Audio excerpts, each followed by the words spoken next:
mon point de départ aujourd'hui, c'est une phrase de Freud dans une des plus beaux contributions théoriques du XXe, qui est au-delà du principe du plaisir. Pour l'organisme vivant, la protection contre l'excitation constitue une tâche presque plus importante que la réception d'excitation.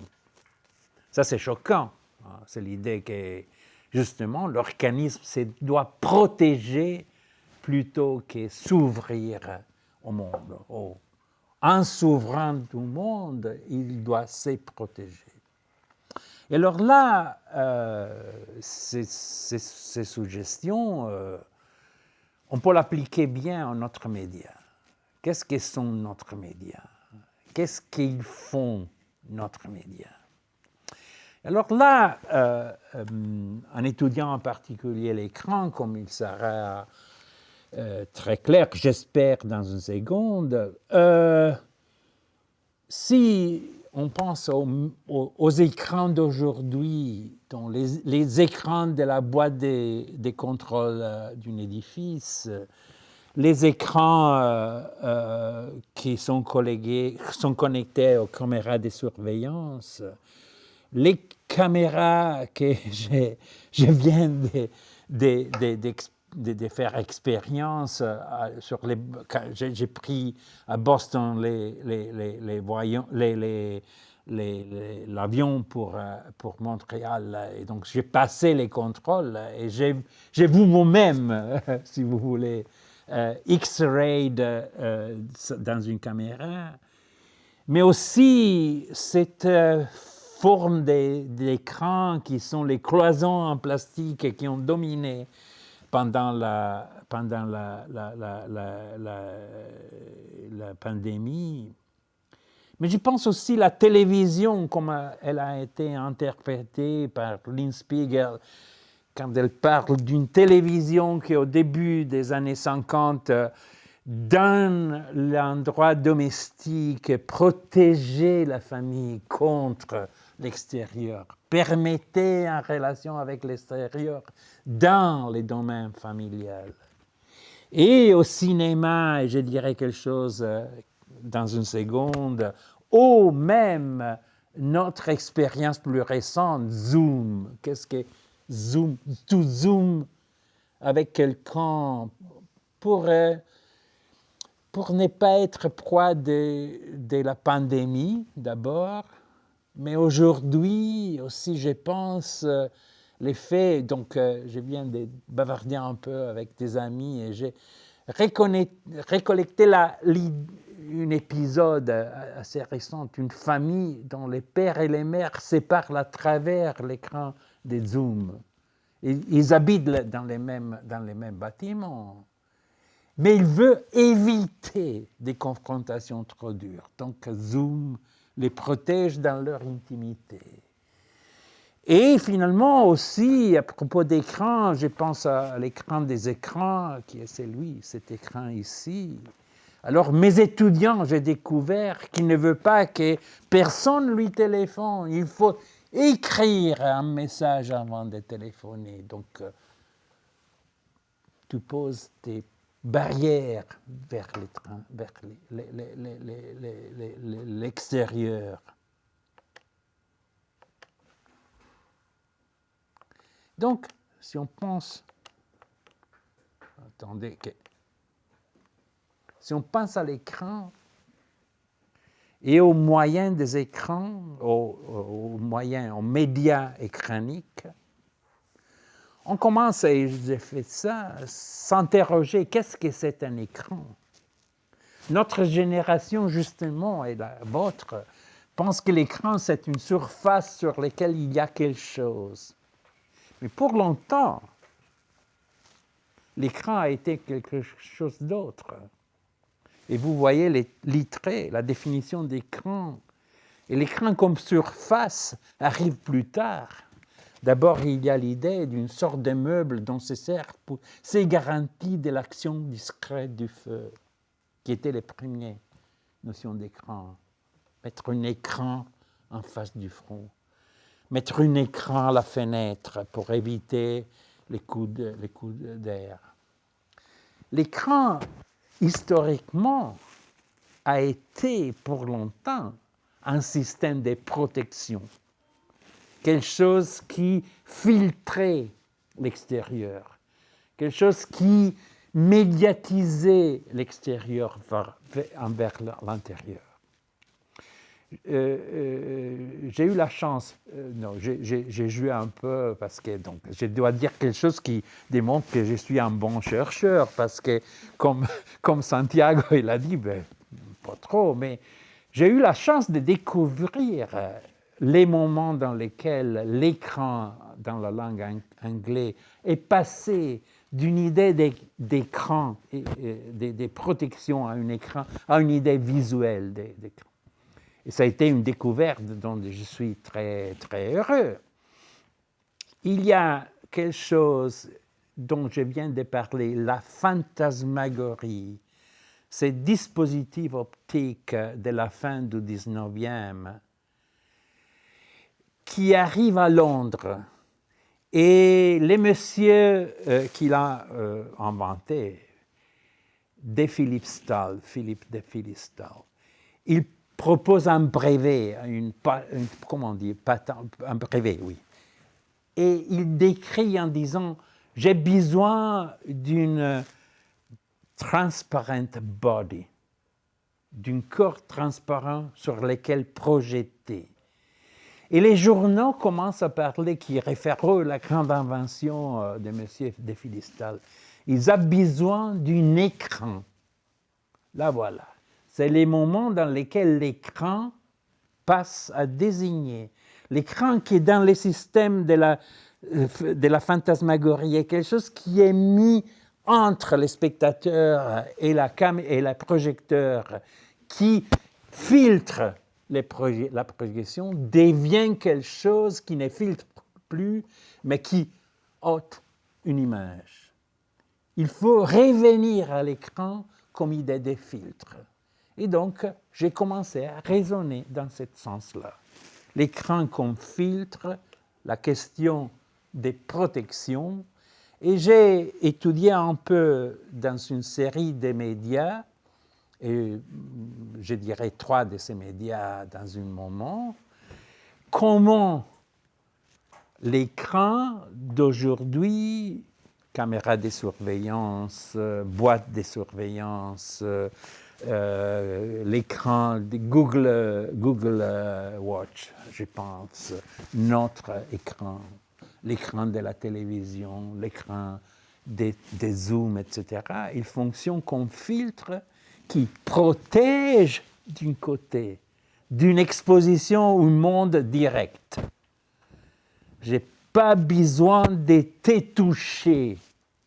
Ça suffit que je peux te voir à travers un écran et au même moment, cette révélation, ce composant visuel qui est survenu dans les notions d'écran, ça me redonne la réalité que je laisse à distance et me permet de me projeter dans la réalité. J'appelais ça les complexes projection, protection. Là, voilà. Je pourrais terminer ça parce que je dis, bon écoute, complexe protection, tu sais, il faut le dire un peu ironisé sur notre travail. Donc, quand quelqu'un qui a un petit nom invente une formule de complexe projection, protection, oh bon, je reçois des lettres disant, moi, je veux étudier les complexes protection, protection. Bien, je suis content. Il faut l'étudier, en tout cas. Il faut se rendre compte de comment fonctionne l'écran aujourd'hui en tant que filtre et révélateur, en tant que filtre et vecteur d'une reconnexion avec les mondes après que tu as laissé les mondes d'un côté. Je vous montre maintenant, je m'excuse, des exemples d'écrans qui font à la fois filtre et reconnexion. Donc, vous voyez la fantasmagorie. J'essaie de détruire je pense que j'ai détruit quelque chose. Vous m'entendez en tout cas. Non? Bon. La fantasmagorie à la fin du 19e, tu as vu les panoramas, les dioramas, vous avez la grande vague, ici on veut pas, de la présentation.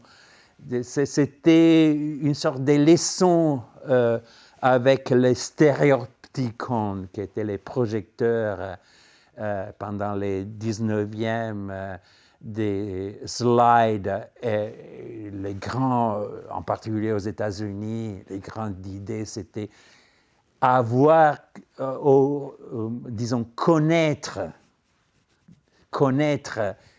la nature à travers les diapos du stéréopticon. Vous avez les cinémas, la télévision et finalement la réalité virtuelle. Ce sont tous des écrans dans lesquels, comme vous pouvez voir des images, on s'isole, on reste, on construit une sorte de cocoon, des refuges dans lesquels s'émettre, laisser la réalité à l'extérieur et au même moment la laisser percoler, entrer à travers l'écran et se projeter à travers l'écran à l'extérieur. Ça, c'est les systèmes. Donc, j'arrêterai sur 3 dispositifs et je dirais très peu de choses. Et après, on peut discuter parce que je veux aussi insister sur l'aspect, disons, problématique qui sont liés au complexe. Le premier, c'est la fantasmagorie ou les replacements du monde. Alors, tout le monde, c'est la partie, si vous voulez, qui est un peu la réaction des historiens des médias. Ça a été la surprise un petit peu, et je suis très heureux de ça. Tout le monde pensait que la fantasmagorie, c'est un spectacle des fantômes. C'était pas. Ou c'était pas seulement ça. Alors, donc ça, c'est les plaisirs. Hein, on va à Paris, on va à la Bibliothèque nationale, la salle Richelieu, donc c'est les plaisirs. Et on regarde les documents de l'époque qui sont là. Non, ce n'était pas seulement ça. C'était un spectacle dans lequel il y a des choses qui sont assez étranges.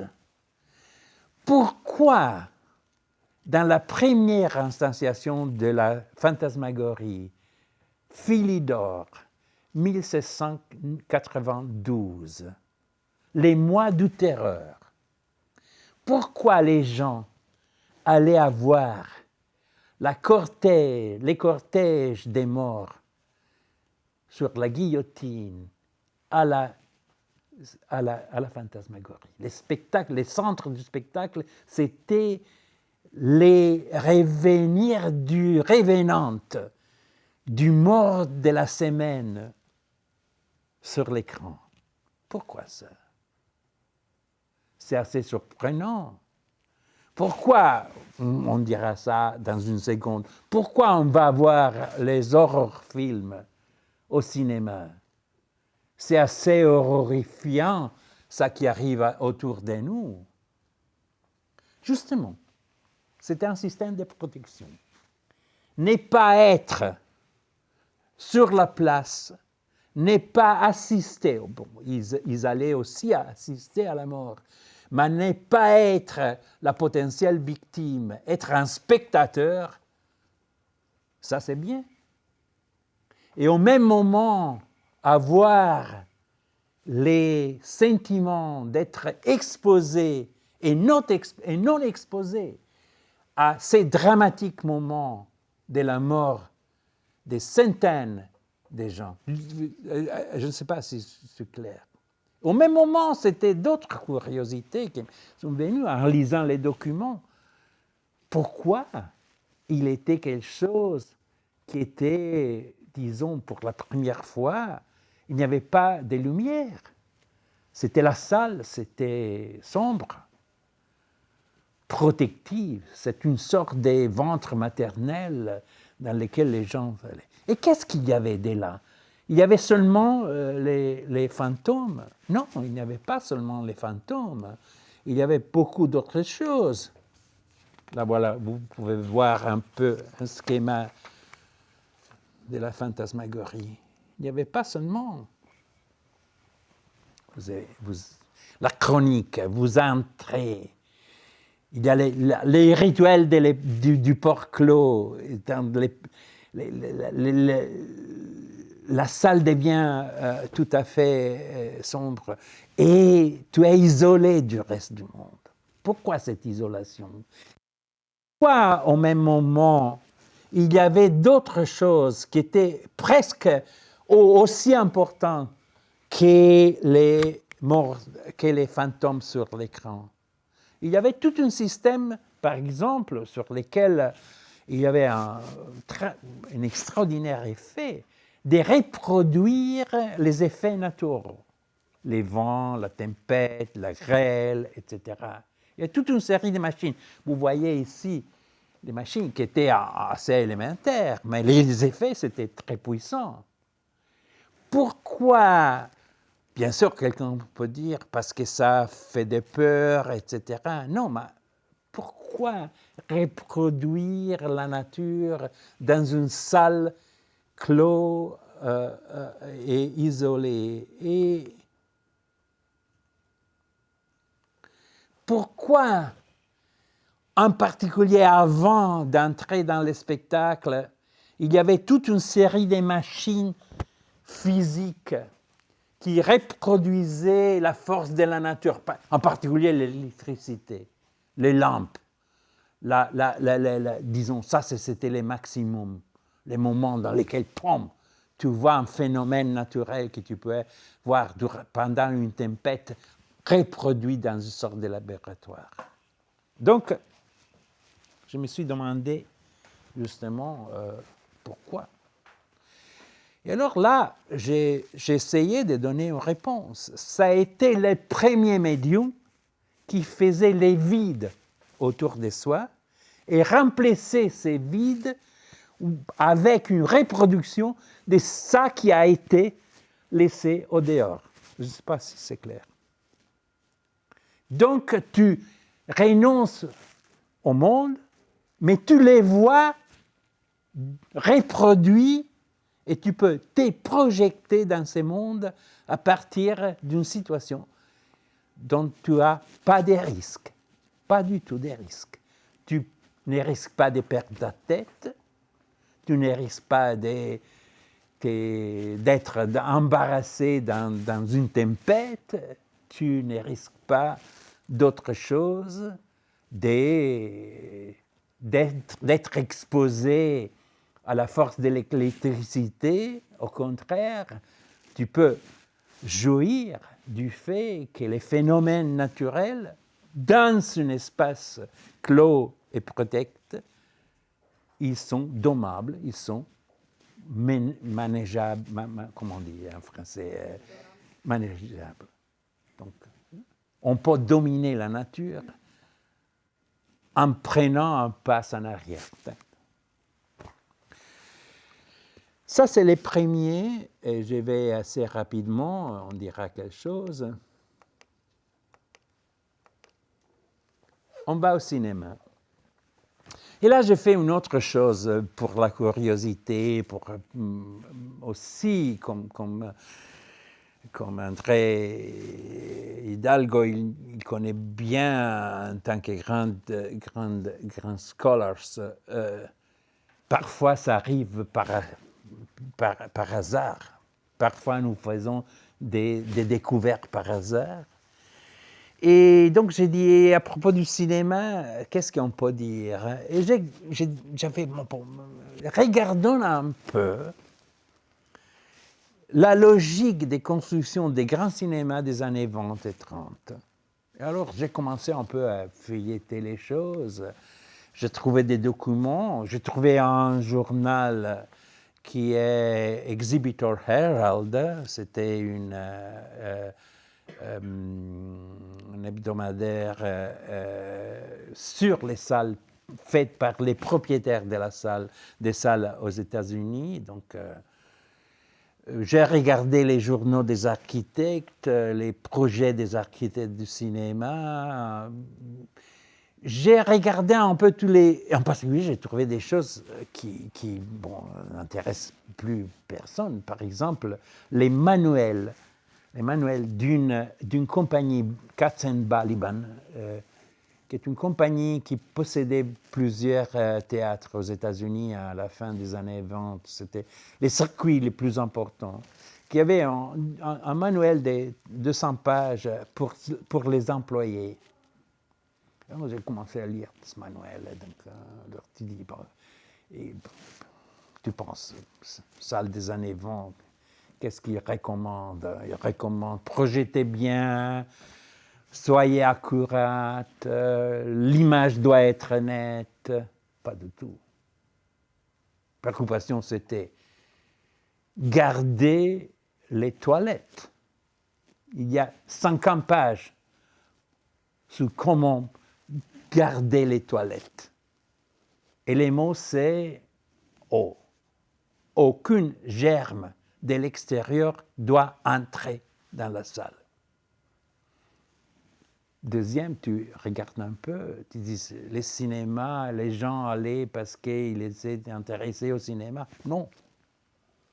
Qu'est-ce qu'on vendait? C'était une ambiance bien refroidie pendant l'été et chauffée pendant l'hiver. Les systèmes d'aération, c'était les sujets les plus importants qui les gens discutaient.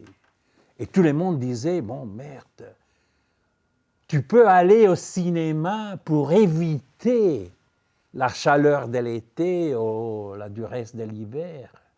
Et tu as des documents extraordinaires qu'on peut rigoler, mais en rigolant, tu te demandes, mais merde, qu'est-ce que c'est ça?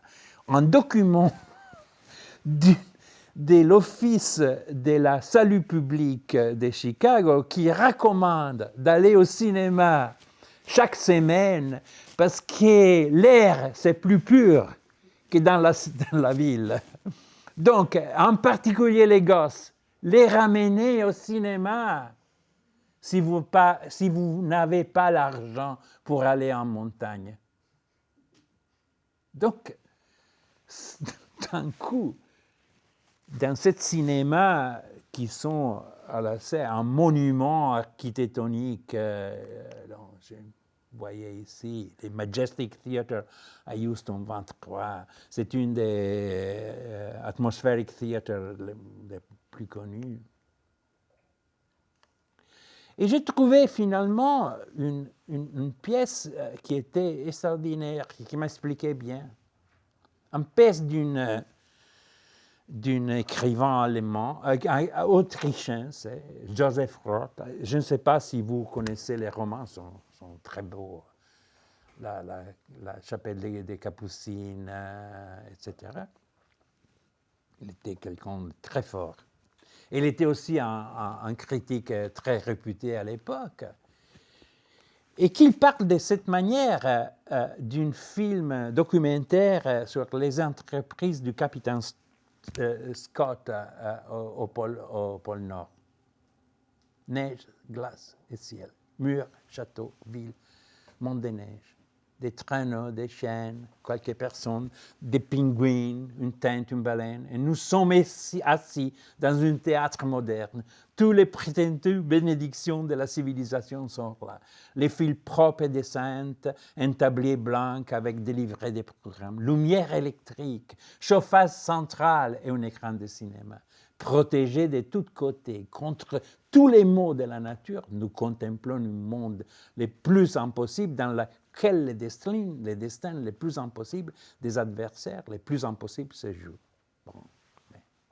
Ça, c'est la meilleure définition de cinéma que j'ai jamais rencontrée. La salle comme un système de protection dans lequel tu peux te projeter dans l'extérieur vers disons, les choses les plus impossibles, que tu n'as pas, que tu évites de risquer, que tu peux jouir et tu évites de risquer ta vie pour les toucher. Donc, là voilà l'interprétation au cinéma, une réalité menaçante et une distante, un théâtre avec ses conforts. Et les conforts, je l'ai déjà dit, ils sont les conforts de la ventilation, de l'air conditionné, ils sont les conforts qui laissent à l'extérieur les germes de la toilette, ils sont les conforts comment on dit, les masques, en français, les ushers, les gens qui accompagnent les gens. L'usher, oui. Les placiers, là, voilà, oui, tu as raison. Les placiers qui ont aussi une série de recommandations absolument incroyables dans lesquelles il n'y a pas seulement soyez gentil, soyez souriez toujours, etc. Mais c'était absolument dominant, l'obsession. Tenez au dehors les conflits. Vous êtes payé pour éviter les conflits qui marquent l'extérieur. Au cinéma, bien sûr, le cinéma, aujourd'hui, si on va lire la chronique du temps, c'était plutôt plus dangereux, mais la présentation, c'était les lieux, les safe places dans lesquels tu peux regarder les mondes les plus risqués à travers l'écran.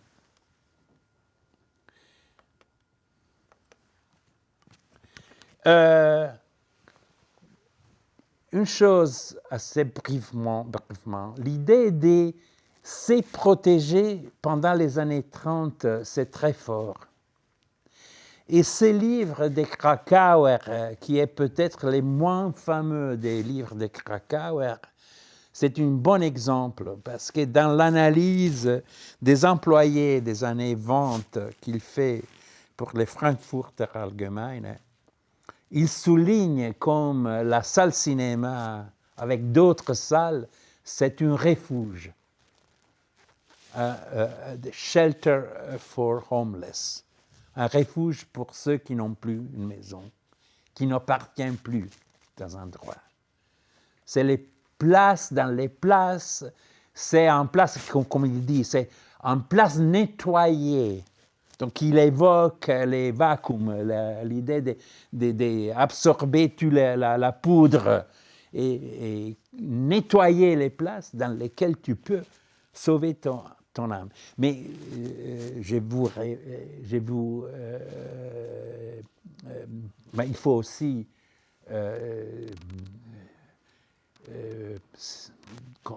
aussi considérer le fait que dans Cult of Destruction, Krakauer dit cette situation dans laquelle tu es protégé, tu assistes à la confusion du spectacle, c'est la vérité, parce que la réalité est déjà devenue la réalité complexe.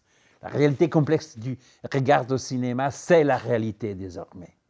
Donc, alors, encore une fois, c'est un refuge dans lequel tu te peux projeter vers l'extérieur, même, selon Krakauer, gagner la connaissance du réel à travers une réalité qui est filtrée. Le filtre n'empêche pas la vérité des choses, c'est clair, donc c'est ça. Je vais vite au troisième, sont les boules numériques dans lesquelles on prend refuge. On a pris refuge pendant la pandémie, mais continue à en prendre refuge maintenant.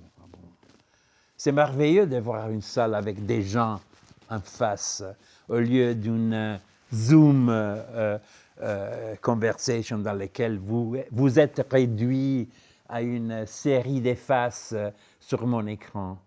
Mais quand vous étiez réduit dans une série de faces sur mon écran, pour vous et pour moi, c'était une situation disons, des protections. Protection vers la pandémie alors, et maintenant vers, merde, pourquoi je dois rencontrer physiquement mon professeur? Merde, c'est mieux de parler avec lui en Zoom, parce que peut-être il n'est pas... Il peut être régressif. Non. Ici, il n'y a pas de professeur régressif, mais on ne risque pas les rencontres. On ne risque pas... Il y a toujours un petit risque dans une rencontre face-face. C'est mieux, justement, comme la couple dont j'ai cité au début, s'est parlé à travers Zoom, même d'une salle à l'autre. Et cette idée de Zoom comme refuge, et au même moment, un refuge qui te permet de prolonger ta présence au-delà de l'espace. D'un côté, tu limites ton espace. Alors, là, quel a été on parle avec des étudiants, avec des professeurs et des chercheurs, donc il faut donner les matériaux sur lesquels j'ai essayé de penser. Et donc, là, voilà. J'ai perdu heures à lire des choses en ligne, des gens qui racontent qu'est-ce que veut dire être en ligne. Alors, je connais presque tout de la lumière qu'il faut employer si tu es une influencer à la télévision. Donc, je connais, j'ai pris même la liste des marques des lumières.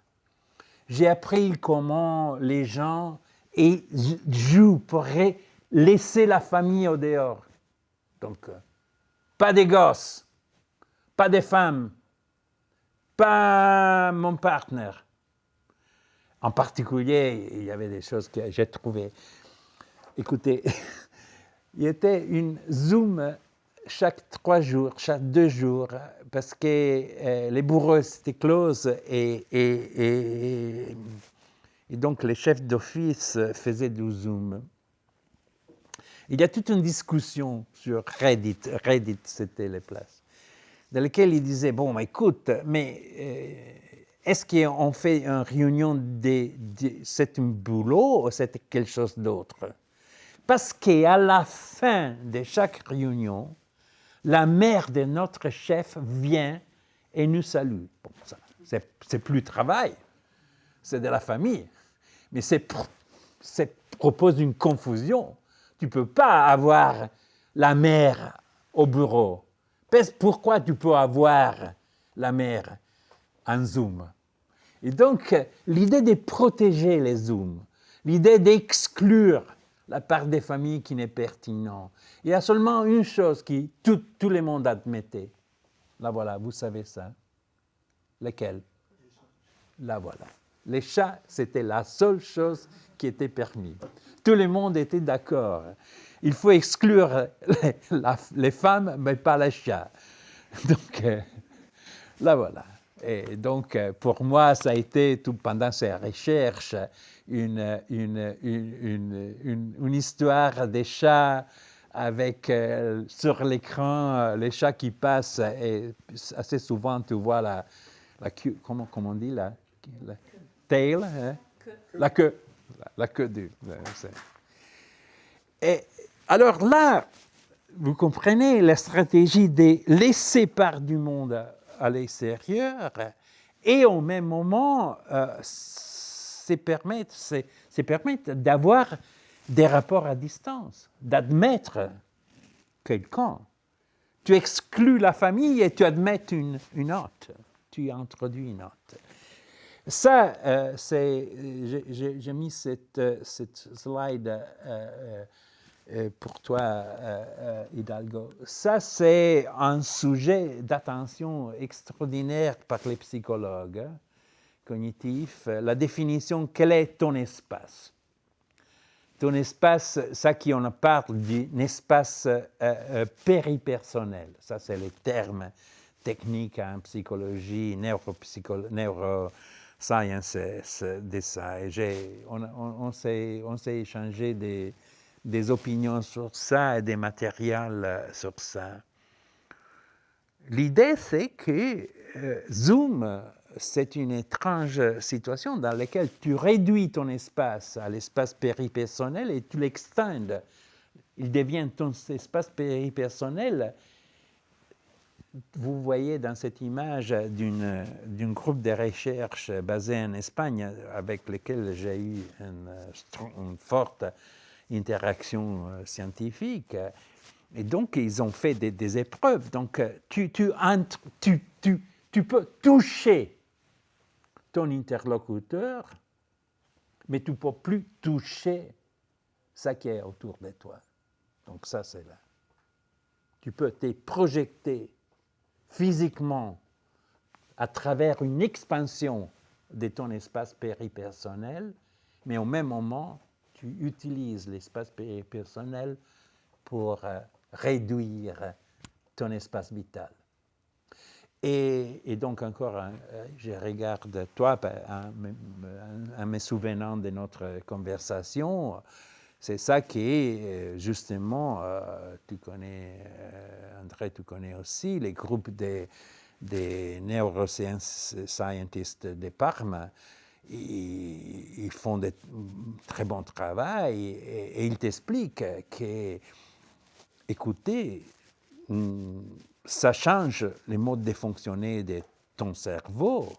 Si vous êtes là et j'ai une interaction avec vous au-delà de mon espace péripersonnel, dans ce qu'ils appellent un espace social, ou si je vous regarde comme une série de figurines que je peux toucher à travers mon écran. Il y a physiquement deux types de neurones qui s'allument dans un cas et dans l'autre. Donc,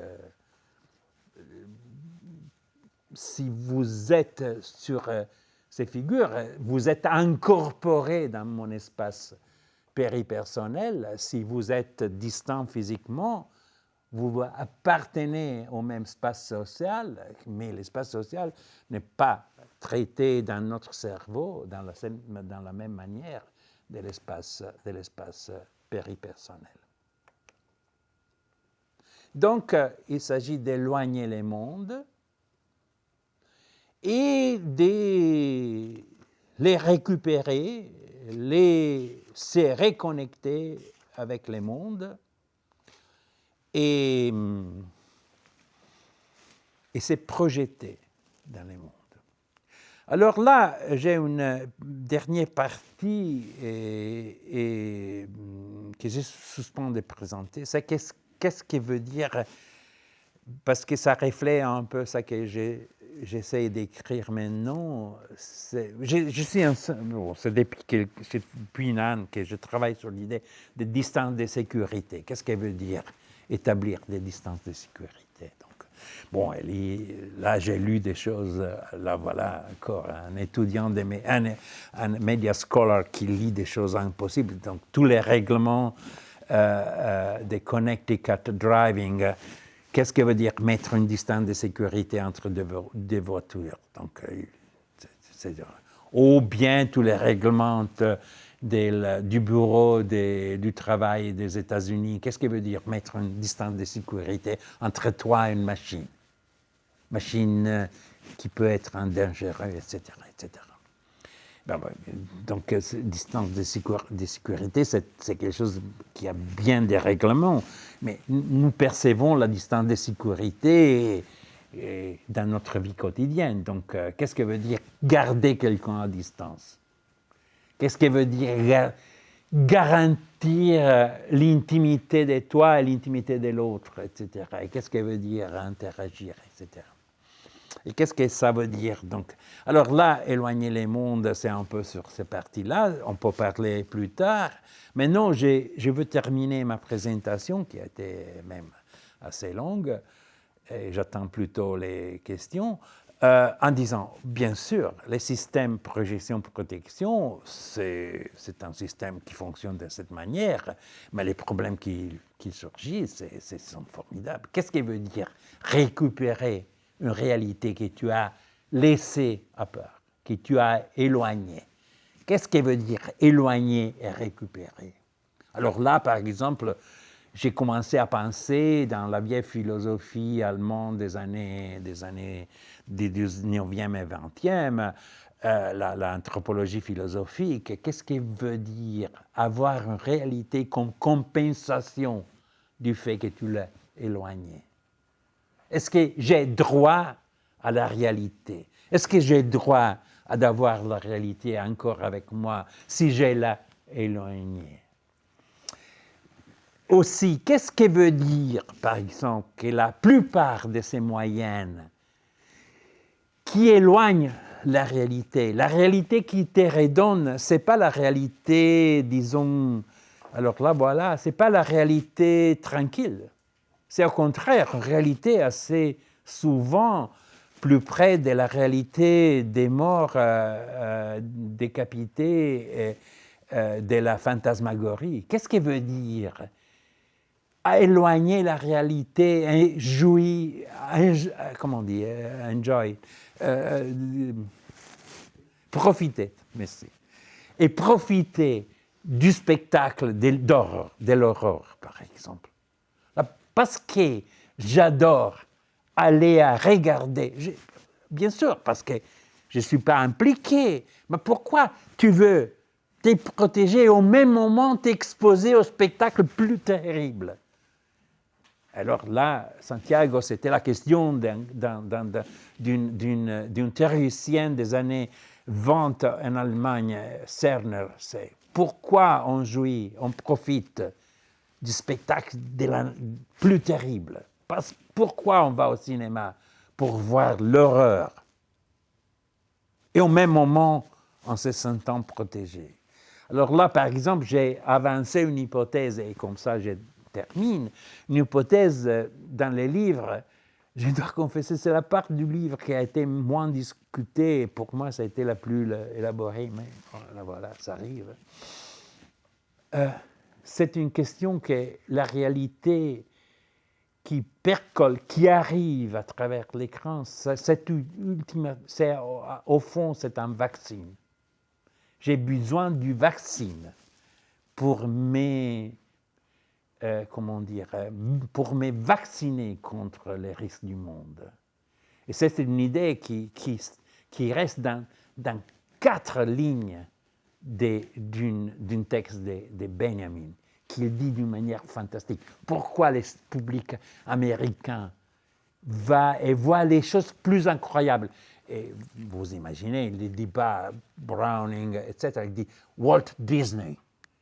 Pourquoi les gens vont voir Walt Disney, qui est la violence pure? Parce que c'est un système de vaccination. Parce que les gens comme ça se vaccinent contre la violence du moderne. C'est une réponse. 4 lignes qui sont fondamentales. Et alors là, et je termine ici, je pense que les complexes protection-projection nous indiquent une dernière chose sur laquelle j'aimerais bien discuter avec vous qui travaillez sur l'idée des soignés, etc., que c'est le passage d'une société disciplinaire à une société biopolitique. On est dans une société biopolitique dans laquelle les systèmes de protection nous permettent d'être inoculés par les mauvais du monde pour garder le monde encore dans une position de sécurité. Merci.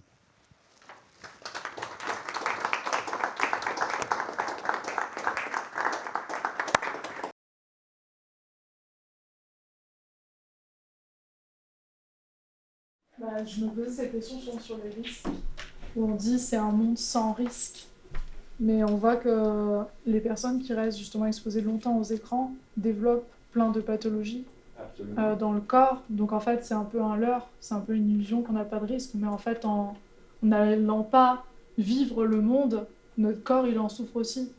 Donc, du coup, il y a ce enfin, c'est une double ambiguïté, en fait, où, de toute manière, on a un risque, on a une souffrance, enfin, il va y avoir une répercussion sur le corps dans tous les cas. C'est une grande question et je vous remercie parce que j'attendais cette question et donc c'est bien de commencer avec ces questions. Et disons que finalement, trop de protection, c'est mortel. C'est exactement comme, et dans les livres, j'ai essayé d'expliquer ça dans les derniers chapitres, dans les épilogues. C'est, vous savez, si je prends sérieusement l'hypothèse du vaccin,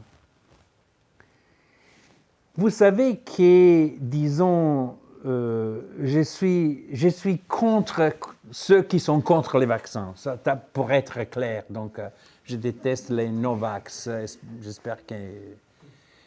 Mais j'ai lu des choses. Donc, écoutez, quels sont les risques? Les risques, c'est que ton organisme ne reconnaît plus les véritables risques.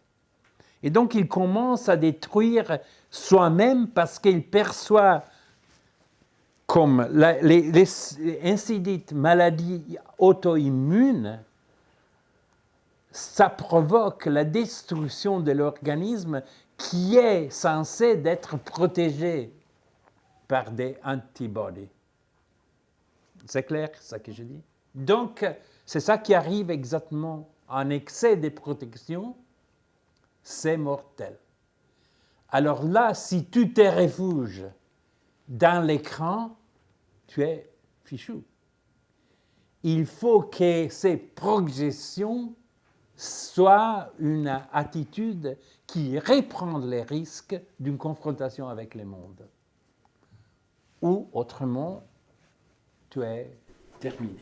Oui, parce que le corps vit par des stimuli, en fait. Hein? Le corps vit au travers des stimuli.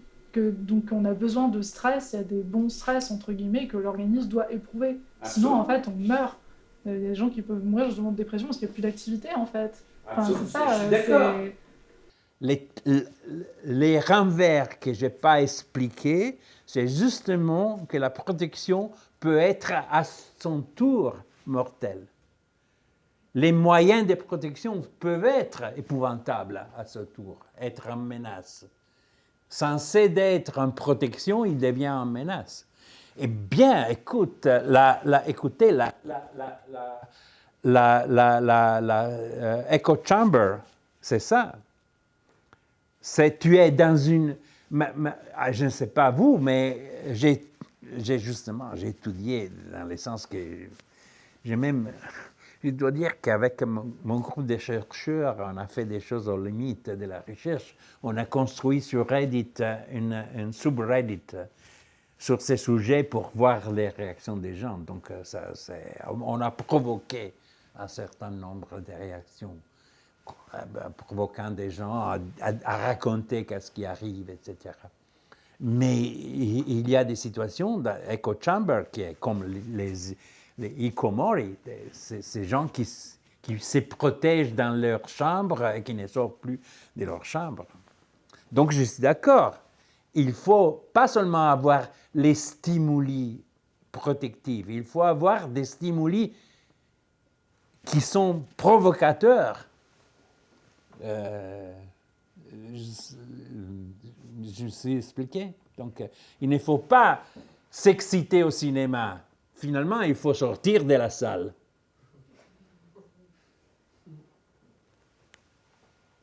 Mais justement, il faut sortir de la salle et selon Benjamin, il faut voir si tu sors de la salle vacciné ou pas.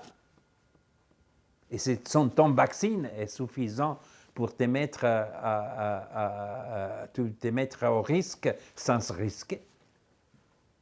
Je ne sais pas, je ne me vois pas convaincu. Ben non, parce qu'on voit que pendant la pandémie, justement, les écrans ont désociabilisé une partie des jeunes êtres humains et qui avaient du mal, en fait, après, à reprendre des contacts normaux, pour certains. Et donc, je ne sais pas si ça aide vraiment, ou si, au contraire, c'est plus une comorbidité, presque.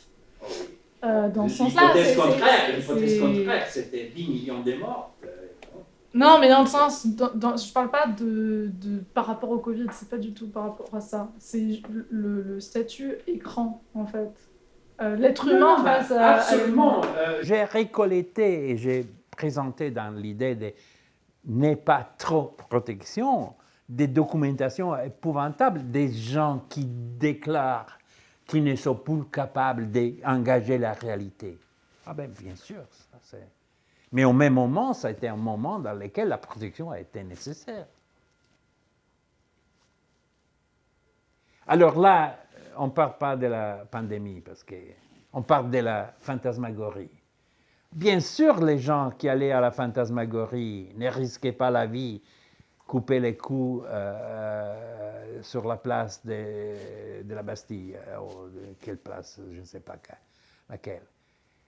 Le problème, c'est, une fois sorti de la salle de la fantasmagorie, quel est le type de réaction?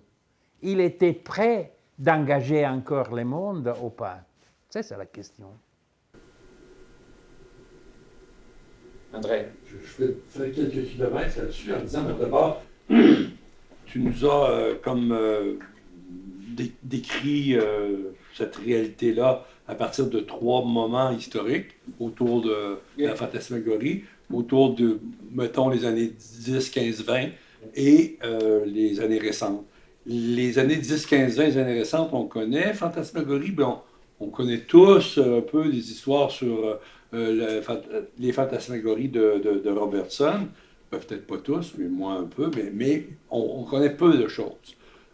Et toi, je vais profiter un peu de toi, parce que toi, vu que tu as étudié la question, tu en sais plus que nous, peut-être que ça pourrait être intéressant que tu nous en dises un peu plus. Je vais filer ma question de la façon suivante. Bon, si je comprends bien, je pense que ça va de soi, que c'est ainsi. C'est un peu comme si, appelons ça, on va l'appeler la salle de projection. Pas dans le même sens du mot projection, mais peu importe. La salle de projection ou le lieu de projection ou le lieu de consommation plutôt. C'est comme si on se retirait du monde. Oui. Dans le cas du cinéma et de la fantasmagorie, en tout cas, pour se retrouver avec du monde dans le sens québécois du terme, je ne sais pas si en France on dit ça, du monde, on va dire, il y a beaucoup de monde ici, donc avec du monde, et voir sur écran un monde qui est... bon. Et je me demandais, en fait aussi, c'est sûr que c'est pas un mot que tu as utilisé, mais tout ça, ça nous permet de vivre un peu des émotions par procuration. Dans le cas de la fantasmagorie, quand tu parles des têtes coupées et tout, de la Révolution française, par exemple, je sais pas, ce qu'on nous présentait, bien sûr, je ne veux pas utiliser trop les catégories un peu tarte à la crème que sont documentaire et fiction, mais ce qu'on nous présentait ou ce qu'on présentait, est-ce que c'était des images photographiques du monde réel ou dessinées, bon, etc., etc. Et le rapport du spectateur avec cette réalité-là, est-ce qu'il y avait une distance vu le type de signe utilisé comparativement à la salle des années 20 ou à la salle ou aux bulles numériques d'aujourd'hui? Alors, j'ajoute des choses sur la fantasmagorie, un chapitre avec pas mal de documentation. Une autre chose que j'ai pas mentionné, c'était que la salle de la fantasmagorie, en particulier la salle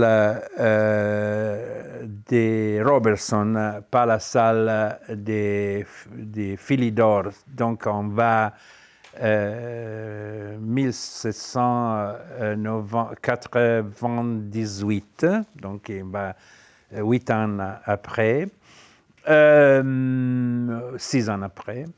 Donc la salle était les couvents de Capucines. La salle était aussi placée dans une situation un peu dangereuse, c'était dans une situation un peu dangereuse, donc la salle pourrait apparaître comme un abri dans un quartier un peu, disons, complexe.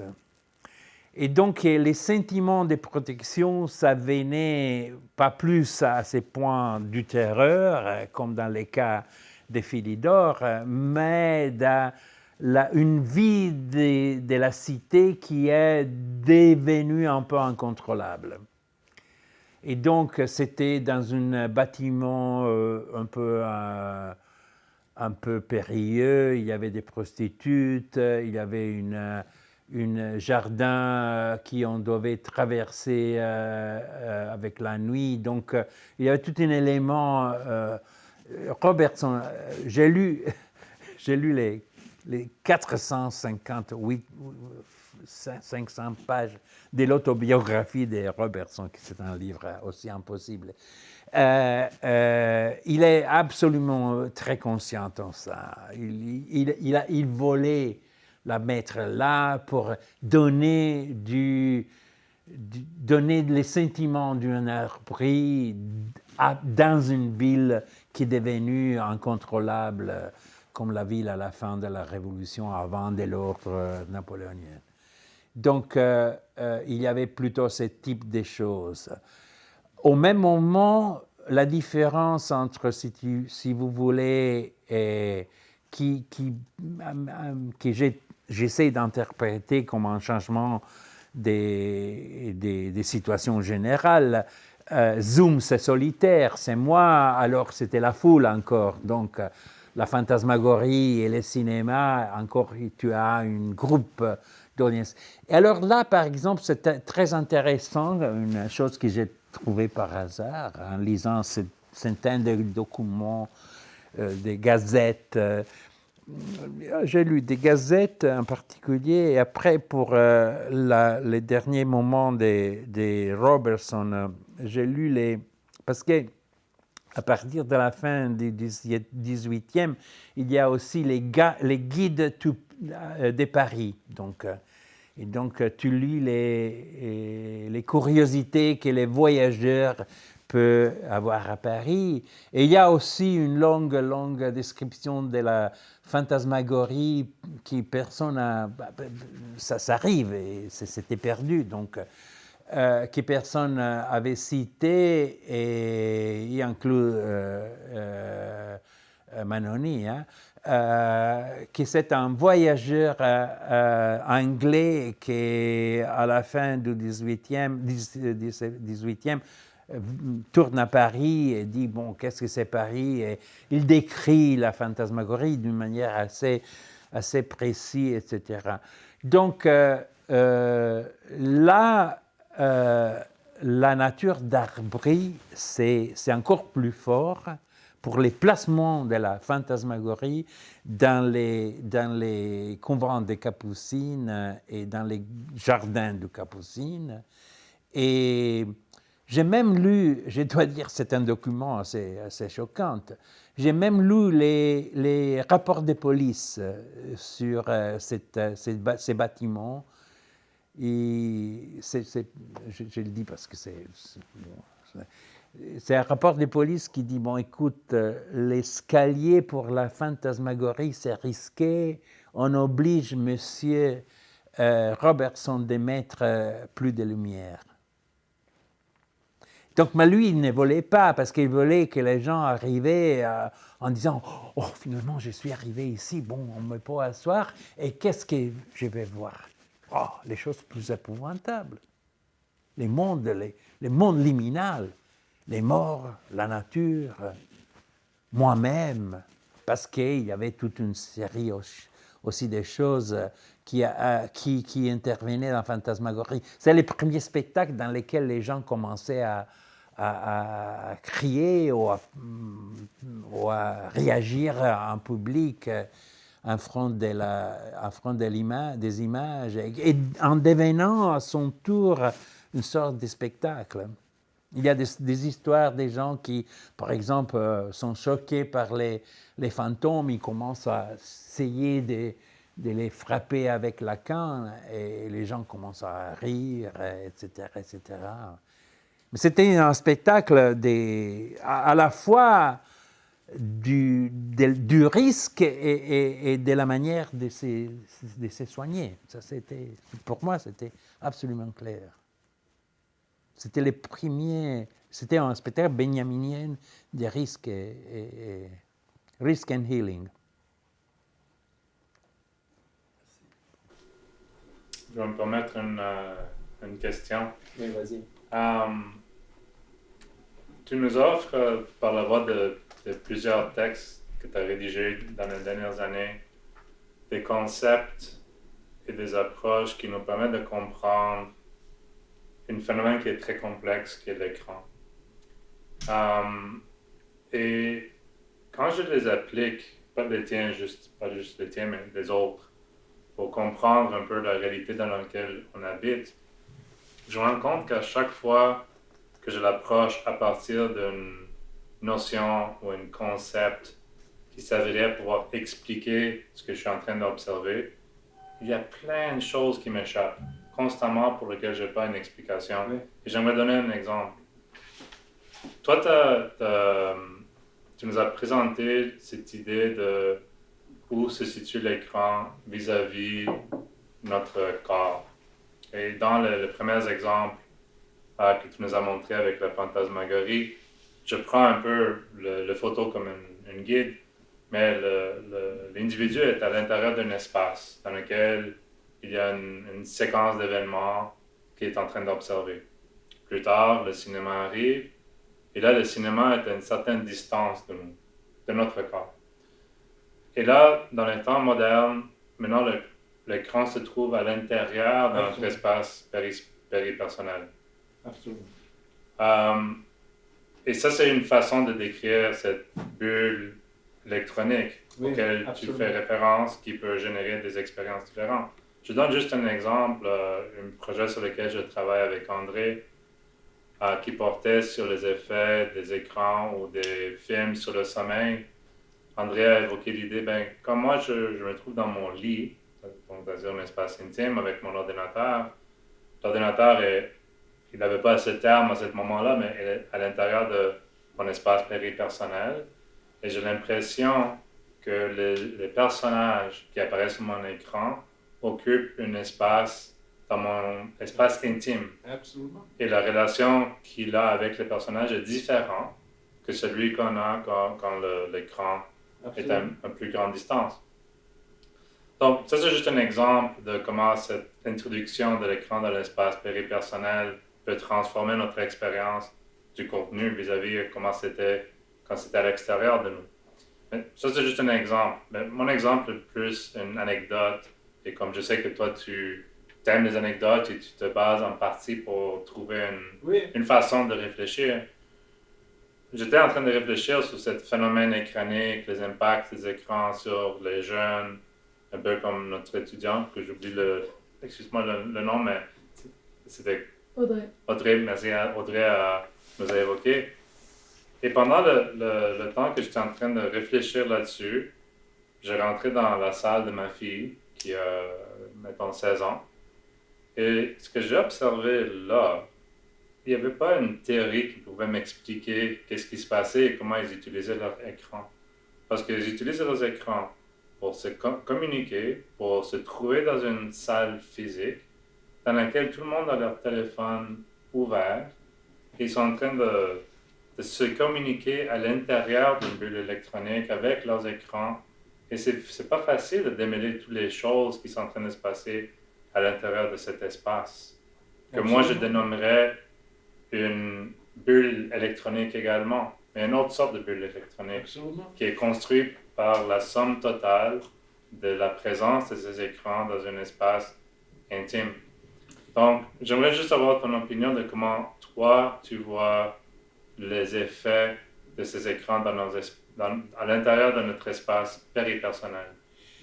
Absolument. Merci de ton question. Alors, je me rends compte que j'ai présenté, mais peut-être j'ai mal fait, donc une partie de ma recherche historique, comme tu dis, mais ces phénomènes...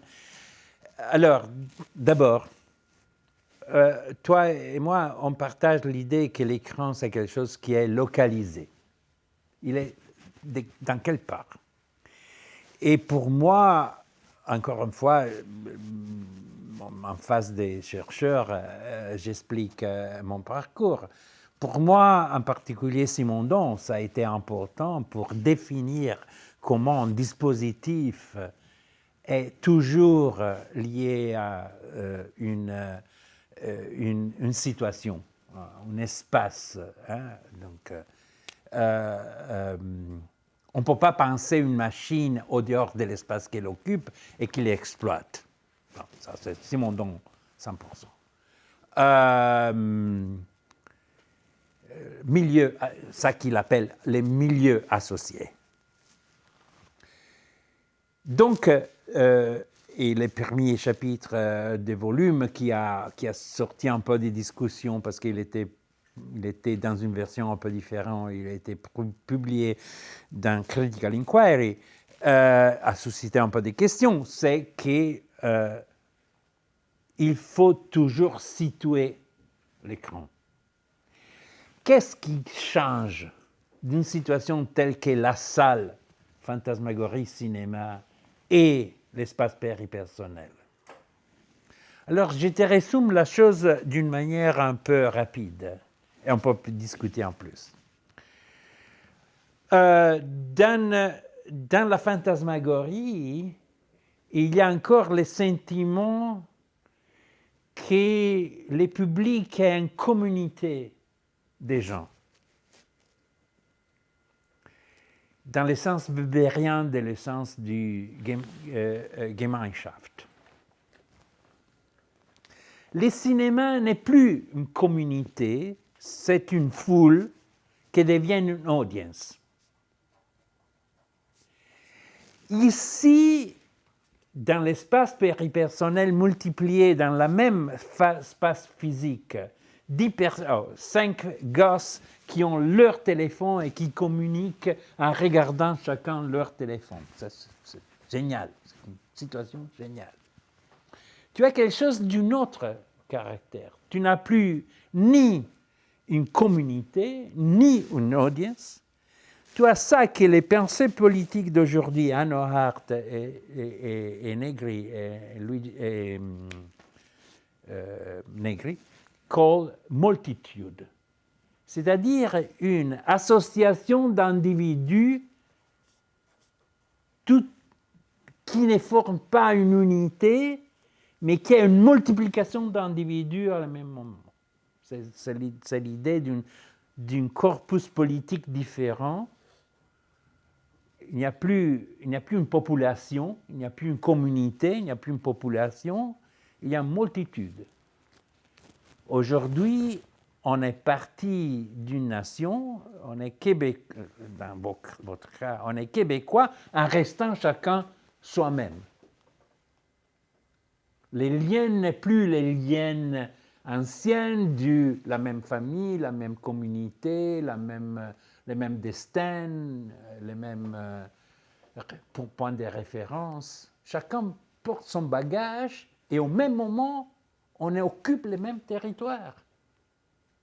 Et cette idée de multitude dans laquelle il y a un grand volume des deux, c'est une idée.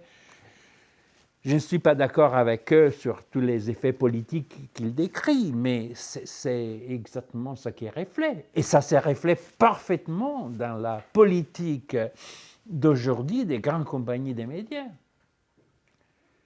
Quand je regarde ma page, je ne sais pas, quand je regarde l'écran dans mon salon, c'est un écran qui est fait, qui n'est pas le même de mon voisin. Parce qu'il désume que j'ai une certaine série de choix de films qu'il me présente déjà comme, disons, on te facilite, là voilà, on te connaît, là voilà tes choix usuels. Donc, parfois ce soir, je n'ai pas envie de voir un film d'auteur, j'ai envie de voir un bordel de films parce que je dois me relaxer. Il ne me donne pas. il faut chercher en disant autre film, etc., donne-moi, etc., etc. Les mêmes pour les livres, si je vais sur Amazon, merde, j'ai seulement des livres, l'offre des livres des médias. Et j'ai essayé un peu de foutre Amazon et j'ai commencé avec ma femme à demander des livres des cousines. Et les résultats, c'est qu'ils me donnent des livres des cousines et des médias. La cousine médiatisée. Donc, tu n'échappes pas. Mais l'idée, c'est qu'on ne vend plus au public, on vend à toi. Et toi, tu as ton écran, toi, ton écran, toi, ton écran. Et quand même, on est dans la même salle. On n'est pas encore plus compact. On est plus. Et tu as d'autres phénomènes, si tu veux, des reconstitutions des Gemeinschaft, des communautés tribales aujourd'hui. Bon, écoute, aux États-Unis, on a un exemple. Il a gagné les élections. Et c'est un phénomène religieux. C'est la forme moderne de la religion. C'est la reconstitution de la communauté. Mais il n'y a pas de religion dans la boule électronique. Je ne sais pas si je t'ai répondu. Oui. Vous avez parlé au début de votre communication, comme quoi dans le contexte de la fantasmagorie, il y avait un peu deux trucs différents. Il y avait d'un côté, à l'entrée, à l'accueil, où il y avait des machines. Oui. Et il y avait ensuite l'espace qui était plus un peu comme le dispositif de la salle de cinéma Oui. qu'on connaît aujourd'hui. Oui. Donc j'ai l'impression qu'en quelque sorte, il y aurait quelque chose comme des objets de médiation et un espace de médiation. Je ne sais pas si vous avez pensé à ça. Oui, vous avez raison. Ça, oui. Les deux espaces étaient pensés ensemble. Ils s'appelaient la salle de la physique et la salle de la fantasmagorie. Il y avait un couloir à moitié dans lequel il y avait un autre spectacle. Donc il était physiquement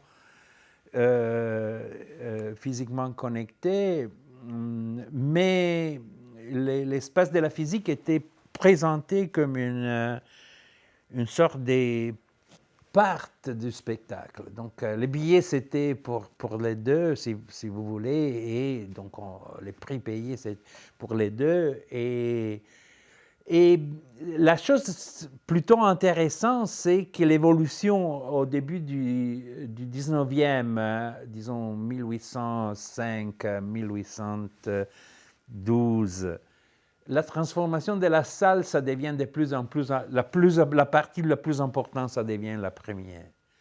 Le spectacle de la physique avec les sciences, la fascination de la science, ça devient la plus importante.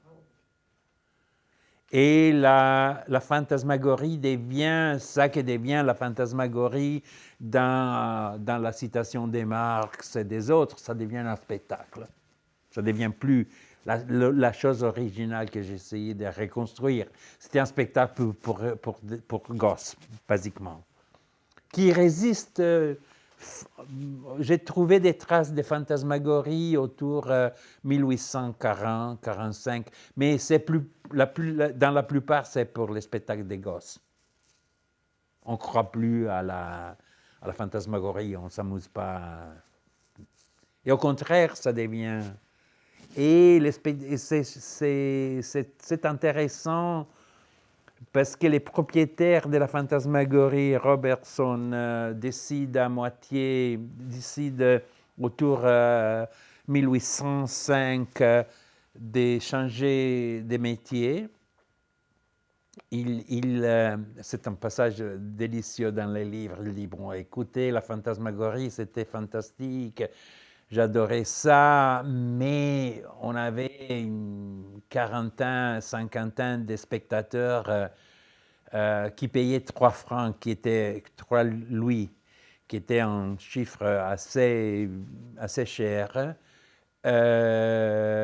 pour spectacle. Donc les revenus, c'était bien, je suis devenu riche, mais j'ai trouvé un autre spectacle qui était plus rentable.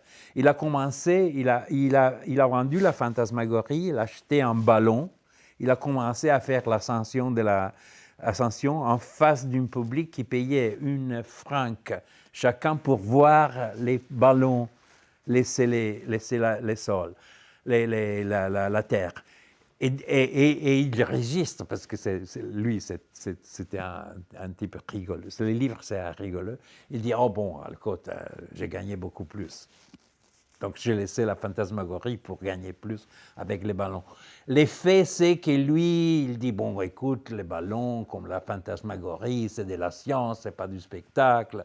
En réalité, je voudrais faire de la science. Alors, il y a une page dans le volume 2 de son biographie qui est délicieuse. Il fait une ascension, il fait des épreuves, donc... il y a un oiseau pour voir si l'oiseau est capable de voler à une certaine altitude. Il met l'oiseau tombe, il dit, bon, ma merde, etc. Il fait toute une série des expériments et il présente les expériments à l'Académie, comment ça s'appelle, l'Académie de France.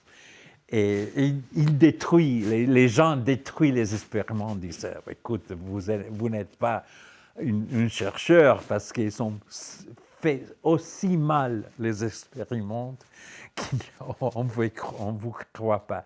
Mais la description des expériments, je termine les chapitres sur ça, c'est magnifique parce qu'il part du monde du ciel dans la même manière dont il parlait de la Fantasmagorie. Donc, les mondes des morts et les mondes au-dessous sont les mêmes. Ce sont les mondes risqués que tu peux regarder d'une certaine manière, un peu protégés pour la navicelle, les petits trucs à la fin du ballon, donc il se protège. Mais finalement, on peut lire dans cette histoire, il a eu besoin de sortir de la Fantasmagorie et aller dans le ciel à se confronter avec le monde, si vous voulez. Moi, j'ai peut-être une question rapide. Parce que je m'arrête sur la question de éloigner le monde. Et je pense également à des phénomènes où, au contraire, l'écran devient une porte d'entrée au monde, où en fait le spectateur, à travers l'image, a envie justement de rentrer dans ce monde à travers l'écran. Je pense tout particulièrement au mouvement de protestation au Moyen-Orient, en Iran, et j'ai lu une série de témoignages, d'ailleurs toute cette circulation médiatique propre à ce mouvement, d'ailleurs on la voit très bien dans le dernier film de Rasoulouf qui a été présenté à Cannes, et les témoignages en fait des jeunes qui ont participé aux manifestations ont cet élément commun de dire « je veux devenir cette image ». Alors dans ce cas-là, on n'a pas l'écran, on n'a pas l'image qui circule sur les téléphones via les réseaux sociaux qui fait écran et qui nous protège du monde, mais on a l'écran qui, d'une manière ou d'une autre, expose et qui invite à la participation. Alors je me dis, comment est-ce qu'on peut penser cette articulation, cette situation particulière? C'est vrai que c'est un cas, il y a des enjeux politiques quand même très forts liés à ce cadre spécifique, mais je me demande comment est-ce qu'on peut penser l'écran aussi comme une forme d'exposition, une forme de porte d'entrée. Il y a une forme d'agentivité qui s'est produite sur les spectateurs. J'ai besoin de lire votre travaux parce que je suis d'accord avec vous. Il y a 2 voies possibles, et encore je me réfère à votre première question. Il y a 2 voies possibles. La première réponse, c'est la réponse des Google, des Apple, etc. Tu peux acheter une app à travers laquelle tu peux t'immerser dans la réalité, alors l'immersion dans la réalité virtuelle, qui est vendue comme l'immersion dans la réalité, stop. Ou l'autre aspect que je déteste, la promesse d'un accès facile. Tu achètes cette app et tu peux rejoindre tout le monde. Ou la pub sur la télévision américaine, que j'ai bien fou. Donc, you subscribe this channel, and your couch is on the field.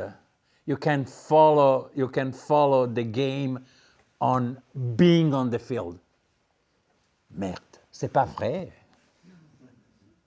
Ils te vendent une immersivité qui n'existe pas, et en plus, une immersivité dont les coûts, c'est de rester isolé.